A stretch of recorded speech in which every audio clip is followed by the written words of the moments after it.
Anak, bakit ka pa nag-arkila ng sasakyan? Mahal yan oh, mahal. At saka yung pupuntahan nating restaurant, sigurado ako mahal din doon.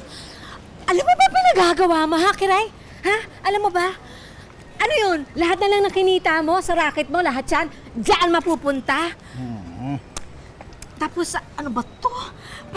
Tapos sabi mo pa, kailangan bongga mga suot namin. Eh bakit ikaw nakaganyan ka lang?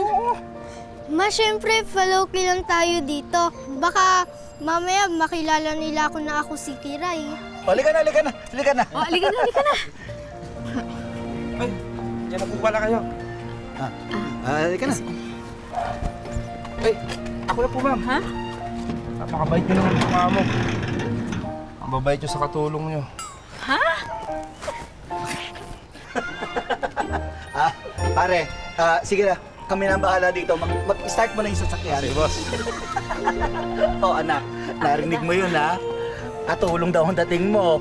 Pang made in the Philippines. Paunahin mo muna yung mga amo mo, ha? Halika na.